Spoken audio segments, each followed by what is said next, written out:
বাংলাদেশ জাতীয়তাবাদী rickshaw van auto চালক দলের কেন্দ্রীয় কমিটি কর্তৃক আয়োজিত প্রয়াত দেশনেত্রী আপসহীন গণতন্ত্রের মাতা বেগম খালেদা জিয়ার ৮২তম জন্মবার্ষিকীতে শ্রদ্ধাঞ্জলি উপলক্ষে আয়োজিত মিলাদ মাহফিলে প্রধান অতিথি হিসেবে উপস্থিত আছেন বাংলাদেশ জাতীয়তাবাদী রিক্সা ভ্যান অটো চালক দলের প্রতিষ্ঠাতা সভাপতি কমান্ডার বাদশা ভাসানী।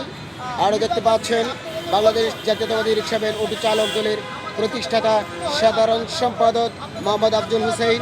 আরও দেখতে পাচ্ছেন আমাদের মাঝে রয়েছেন বাংলাদেশ জাতীয়তাবাদী রিক্সা ভ্যান অটো চালক দলের প্রতিষ্ঠাতা প্রচার সম্পাদক মোহাম্মদ আরিফ হুসাইন। আর উপস্থিত রয়েছেন বাংলাদেশ জাতীয়তাবাদী রিক্সা ভ্যান অটো চালক দলের প্রতিষ্ঠাতা দফতর সম্পাদক মাওলানা যুবদর উজ্জ্বল। আর উপস্থিত রয়েছেন বাংলাদেশের বিভিন্ন জেলা থেকে আগত নেতা কর্মীবৃন্দ।